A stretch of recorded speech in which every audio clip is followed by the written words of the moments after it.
you can't lose when you go with the flow, and you can't win when you go against it. It's just that simple. It does not matter what you use as your excuse to beat the drum that makes you feel bad.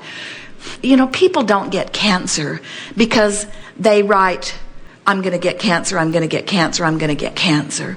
People often get diseases that they haven't even heard of. And it isn't because they were beating the drum of that disease. It's because they were beating the drum of this injustice and this injustice and this injustice. They were mad about that and about that and about that and about that and about that. They were using thing after thing after thing after thing after thing as their reason to go against their flow. And when you go against the flow of well-being, you don't let well-being in. There is not a source of sickness. There is not a source of evil. There is not a source of darkness. You don't walk into a room and look for a dark switch. You don't expect to flip a switch which makes misty, inky darkness cover the light. You don't worry when you open the closet that the darkness of the closet will come out and cover up the light in the room. You know that there is a source of light which can be resisted. And we want you to understand that there is well-being which you can resist. And there's health that you can resist, and there's abundance that you can resist. And the way you feel is your indication of this overall stream. Now, the reason that we're talking to you in the way that we are is because we want you to get the sense of all of the different flows that are in your experience. In other words, there's your overall flow of well-being. And then there's the flow of your dominant relationship. And then there's the flow of your financial money. And then there's the flow of your physical body. And then there's the flow of your work environment. And then there's the flow with the person that sits closest to you at work. And then there's the flow of the way you feel about your boss. You've got all of these currents flowing within all of these currents. And whatever you're focused upon in any moment dominates your vibration.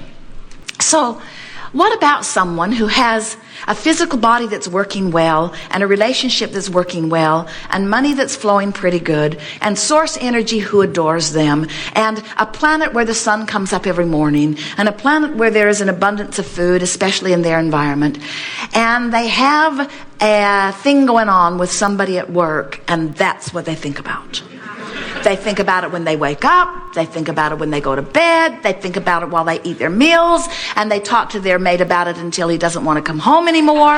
In other words, that's what they think about it. They are completely consumed. And it's not hard to understand because they sit next to this obnoxious person for 8 hours every day. And it finally got to them. In other words, it's easy to understand. But that one relationship is a very small part of their overall flow when they look at it objectively. But it is getting 95% of the airtime of what they focus upon.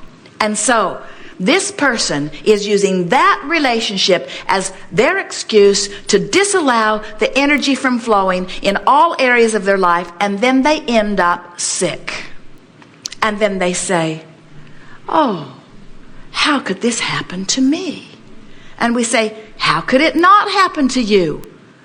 You're using something as your excuse to push against the stream. Now you've got all kinds of things that are pulling energy through you, all kinds of life experience that's got a very strong current pulling through you, and yet you are pulling against this very strong current. It's going to beat you up, you see. So when you begin to understand that you have this flow, and we're not wanting to put it to you in anything that would feel to you like a threatening sense, because you are so free you can choose bondage. We're just wanting to point out to you that you really don't have any choice other than to go with the flow if you care about feeling good. If you care about success, and if you care about thriving, and if you care about abundance, and if you care about laughing and joy, if you care about feeling good, you have no choice but to go with the flow, because the entire universe, everything that has come before you and everything that is you now is moving toward that flow. And when you go with that flow, you thrive, you see. And you know that you're thriving because in the moment you are feeling joy or something that is improved from what you were feeling before. Well, so that's our sales pitch. We want you to reach for the feeling of worthiness. But for some of you, that's a pretty big jump. We want you to hear the appeal we've made to your logic. And we want you to understand that everything that we've spoken here is based upon our knowledge of the laws of the universe. We know your goodness, and we know your value, and we know your reason for being. And we feel nothing but appreciation for your willingness to take thought beyond that which it has been before. And we acknowledge that no matter what you're doing about your flow, that you are contributing as individuals mightily to all that is becoming. And as representatives of source energy, we want to offer you our complete appreciation for the expansion that you are providing. But it's up to you whether you let yourself right now be the recipient of what is waiting for you in vibrational escrow. And that's the whole point of this gathering. We call it the art of allowing. And it is the art of allowing myself, by virtue of the thoughts that I'm choosing right now in this moment, to become a vibrational match to the vibrational escrow that the consequences of life have provided. The consequences of the life before I came into this body, the consequences of the life that I've lived in this body, the sifting and the sorting and the molding of the clay. Before you came into this body, you were one powerful vibrational stream. And we want you to understand that in this determination that we are beginning to feel within so many of you here, to utilize your guidance system more effectively, it's an easy thing to do because your guidance system is based on the same thing that all guidance is based upon, 2 points of vibrational relativity. Jerry and Esther have a variety. They are purchasing their 4th navigational system now. Different one in every vehicle. They all have different advantages. But they all operate on the premise that the system knows where you are, and then you program in your desired destination, and the system calculates the route between where you are and where you want to be and gives you verbal and visual description. So Magellan never says to Jerry and Esther, "Where have you been?" It doesn't matter. Magellan never complains, "Well, you can't get there from there." Magellan never says, "I told you yesterday and you didn't listen, now I'm not going to tell you." In other words, 2 simple functions. Where are you in relationship to where you want to be? And your guidance system operates on these 2 vibrational relationships. And here's what we mean by that. So here's where you are, and where you are is where you are. That's worth writing down. Where I am is where I am. This is my starting point. This is where I am, and I can get from where I am to anywhere I want to be, but here's where I am. So now the next question is, where do you want to be? And that question you've already answered, because life experience has caused you to say, I want more money, and I want a bigger house, and when I'm rude, I want to be less rude, and when somebody's rude to me, I want them to not be rude, and I want my children to be joyful, and I want them to respect me, and I want to respect them, and I want our government to be responsible, and I want it to do kind things, and I want to be a nation of humanitarianism, and all day, every day, life is causing you, I want. Your preferences are being born just the way you knew they would be. And so, as these desires are launched, Source becomes a perfect vibrational match to what you're asking for. Even if you are the one-celled organism, Source trusts that from your perspective, you ought to know. Even if you are a cell in a human body or in a frog, when that cell has exposure to contrast, it prefers something, and Source says you ought to know and flows to it. In other words, that's how the evolution of all species occurs. And so Source becomes one with this expanded idea. That's one point of vibrational relativity. The question is, where am I in relationship to it? If I'm complaining and beating the drum of where I am, then there's a wide crevasse between that which I've become and that which I'm allowing myself to be right here and now. You follow?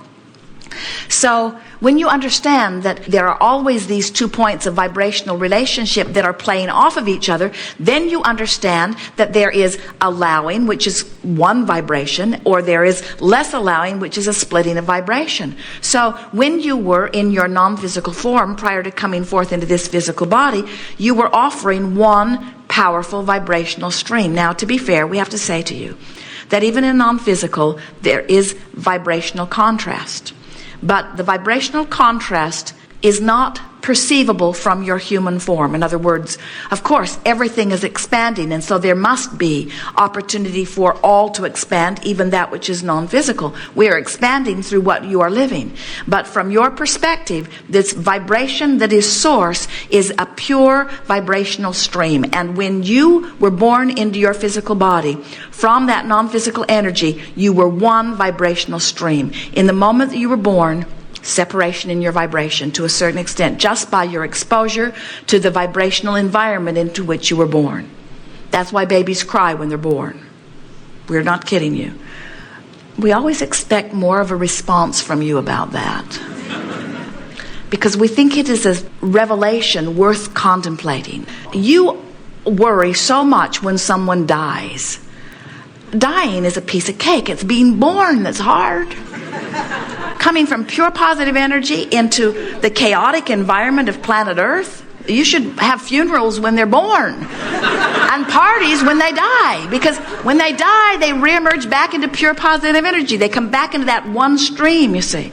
So you're pure energy, then you're born. Then you go to sleep, you're one stream again. Then you wake up, it's split. Most humans, the longer you live, the greater the expanse between who you really are and who you allow yourself to be, as you find yet another thing and another thing and another thing to fuss and worry about. Then you become enlightened and you learn how to meditate. You become one vibration. That's what happens in meditation. When you meditate, you quiet your mind. When you quiet your mind, you stop thought. When you stop thought, you stop resistant thought, and you become one vibration. That's why it is of advantage to you. Same thing happens when you sleep, but the advantage of meditating and doing it is that you are awake and therefore viscerally aware of the improvement in your vibrational status, where when you slumber, you just withdraw consciousness and you become one vibration. So this crevasse that we are demonstrating here between alignment with who you are or not is the same crevasse of this emotional scale. In other words, it's the vibrational disparity between who you really are and who you have become and who you are allowing yourself to be right here in this moment. And as you begin to contemplate this and you begin to understand that in every moment, no matter what's happening, you have the opportunity to close that gap. And we will admit that sometimes it's easier than others. And we will also admit wholeheartedly that when you're down here in a vibration that feels awful and some bright, shiny person is up here feeling wonderful and telling you that you ought to be up there too, you just want to kill them. In other words, you can't hear them and they can't hear you. Because in the same way that you can't set your radio dial on 6:30 a.m. and hear what's being played on 98.7 FM, there are different vibrational frequencies and they have to line up. And if they don't line up, then there's no communication. You are responsible for your own crack. And when you get it, that you are responsible for the gap between where you are and where you want to be, and you begin with the first thing that shows its negative emotional self to you, and you do your best to find relief, you're going to discover empowerment beyond our ability to describe it in words. You're going to discover control of all things that matter to you. Deliberate, creative control. And when you use any other method of control, when you try to control your mate, when you try to control your gardeners, when you try to control your government, when you try to control your kids, when you try to control your neighbors, when you try to control anyone, you are going to feel again and again powerless. When you discover the control that only comes through managing your own vibration, you will discover for your first time ever what absolute freedom is. Well, we've gone on and on and on. We will take a segment of refreshment, and then we will talk about anything that is important to you. You are doing very well. We are complete.